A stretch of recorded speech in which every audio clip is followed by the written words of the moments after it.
चल रही हैं, जी, जी। तो फिर आपका एकाएक मन कैसे बना चुनाव में आने का? जी।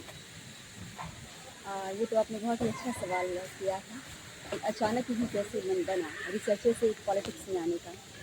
देखिए, बीच में कुछ ऐसी परिस्थितियाँ हो गई, ऐसी घटनाएँ घटी थी। मैं चूँकि राजनीति में आने के लिए तो बहुत परिस्थितियाँ जिस तरीके से थी, मेरे शुभचिंतक थे, जिस तरीके की मैं पोस्ट करती थी, तो मेरे कमेंट में या फिर जो भी मेरे जानने वाले लोग हैं, वो तो पहले ही ये जिज्ञासा व्यक्त करने लगे थे कि क्या मैं राजनीति में आना चाहती हूँ। तो उस समय भी मेरे मन में शुरुआत में जैसे कि एक होता है ना कि जिज्ञासा होना या फिर एक प्रश्न उभरना या ये फीलिंग आना कि क्या मुझे राजनीति में जाना चाहिए कि नहीं, तो एक सोच तो पहले से शुरू हो गई थी। लेकिन मैंने ठाना था कि नहीं, अभी नहीं मुझे राजनीति में जाना है, ठीक है। मैं सोच रही थी 50-50 का होता एक अंतर्द्वंद था। लेकिन जैसे बीच में एक परसिया हत्याकांड हुआ, ठीक है। याद है आपको किसानों का एक मुद्दा था, जहाँ मैं झगड़िया गई थी, शायद आपने देखा होगा, वीडियो बड़ा वायरल हुआ था। जी, जी।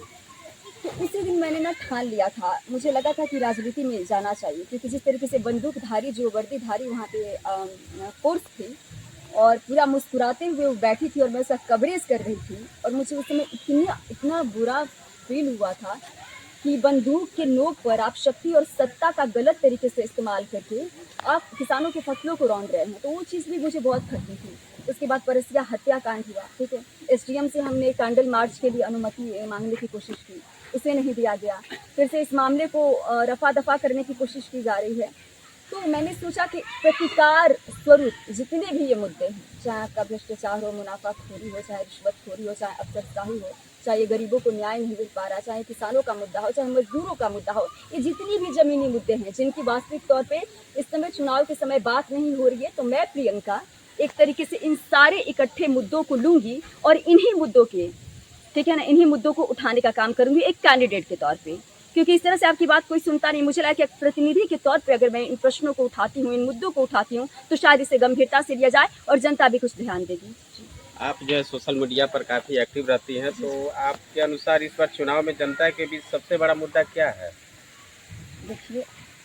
जबकि चैनपुर विधानसभा में 2 मंत्री की लड़ाई है, जी। आप निर्दलीय चुनाव लड़ी हुई हैं, तो इसमें आपको कैसा महसूस हो रहा है? जनता से कैसा मिल रहा है?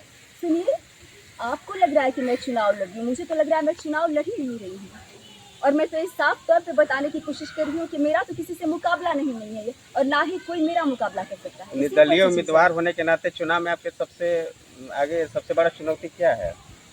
कोई चुनौती नहीं है, मुझे तो कोई चुनौती दिख ही नहीं रहा है। मैं वही कर रही हूँ जो मुझे करना चाहिए और मुझे लगता है कि जनता ही मेरा ताकत है, जनता मेरा प्रचार है, जनता मेरा काफ़िला है। मैं जनता के भरोसे और मैं सब कुछ जनता पर छोड़ रही हूँ। जनता मुझे सुने, जितना भी सुन पा रही है वो फैसला वो करे कि क्या प्रियंका जो कर रही है, जिस तरीके की राजनीति कर रही है, जो मुद्दा उठा रही है, वो जायज़ है कि नहीं। आपको क्या लगता है कि बिना पार्टी के चुनाव जीतना कितना मुश्किल है? कोई मुश्किल काम नहीं है। मुझे लगता है कि लोकतंत्र में जनता ही असली मालिक है और जनता जो चाहे वो परिवर्तन ला सकती है। ज़रूरी नहीं आप किसी पार्टी से आएँ, किसी गुट से आएँ, ठीक है? जो मिल रहा है आपको?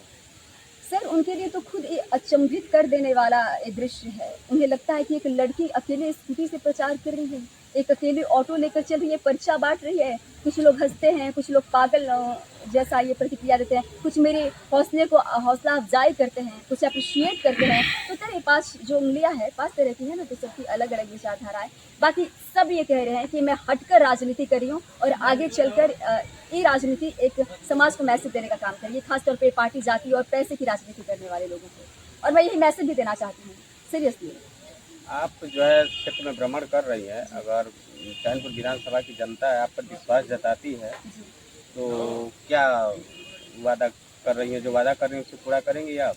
देखिए, पहले तो मैं कोई वादा ही नहीं कर रही हूँ, ठीक है ना? क्योंकि वादा को भी इतना कलंकित नेताओं ने कर दिया है, जैसे कि ये मुहावरा बन गया है कि नेता लोग गइहा चुनाव में, फिर वादा करिहा, जीत के बाद चल जइहा, भुला जइहा, फिर 5 साल के बाद अइहा, फिर वादा करिहा। तो वादा करने वाला काम तो हम नहीं करेंगे, ठीक है ना? अगर जनता मुझ पे विश्वास दिखाती है, तो मैं ग्राउंड पे उतर कर करूँगी और ये शपथ मैं लेती हूँ, आप कह रहे हैं ना कि क्या मैं वादा करती हूँ, तो ये ज़रूर वादा करूँगी कि अगर मैं जीतती हूँ और सदन में चुनकर जाती हूँ, आपकी विधायक बनती हूँ, तो ये मेरा शपथ है कि मुझे सिर्फ 3 साल का समय चाहिए होगा अपने विज़न को पूरा करने के लिए, अपने चैनपुर क्षेत्र के लिए। अगर इन 3 सालों में मैं अपने दायित्वों का निर्वहन भली-भाँति नहीं कर पाती, या मेरे क्षेत्र की 50% जनता अगर ये कह दे कि प्रियंका हमारी विधायक बनने योग्य नहीं है, प्रियंका नहीं चाहिए तो मैं ये प्रण लेती हूँ कि मैं अपना त्याग पत्र दे दूंगी और आपको जिसे विधायक चुनना हो उसे चुनिए। और मैं ये भी चाहती हूँ कि एक ट्रेंड स्थापित हो, जो 5 साल की आपको जो ये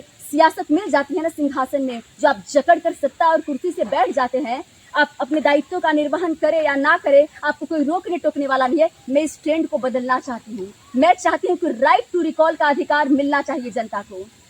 जनता ही क्यों, ये प्रतिनिधियों को जवाबदेहिता अपनी स्वीकार नहीं होगी।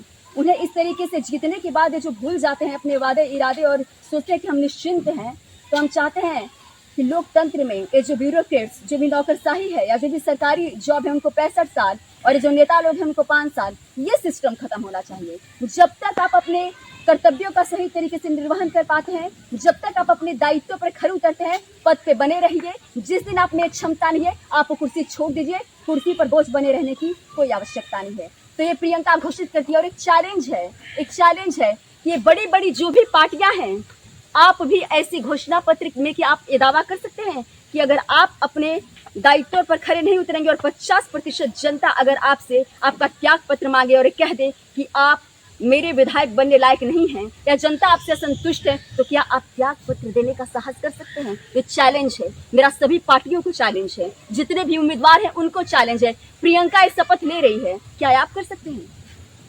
आप शिक्षित जो है रिसर्चर छात्रा रही हैं, तो आपको लगता है कि राजनीति में जो है छात्रों को आना, शिक्षित लोगों को जरूरी है? बिल्कुल सर, अगर पढ़े लिखे मैं तो चाहती हूँ कि युवा आएँ, युवा ही देश बदल सकते हैं, पढ़े लिखे लोग देश बदल सकते हैं, राजनीति में उन्हें आना होगा।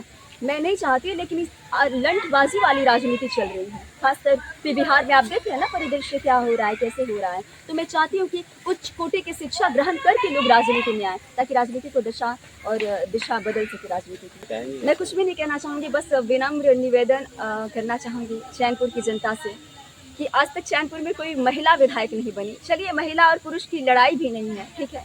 मैं सिर्फ इतना चाहती हूँ कि अपनी इस बेटी को एक बार चैनपुर का बागडोर सौंप कर देखिए। मैं सदन में आपकी आवाज़ बनकर जाना चाहती हूँ, एक विधायक बनकर नहीं।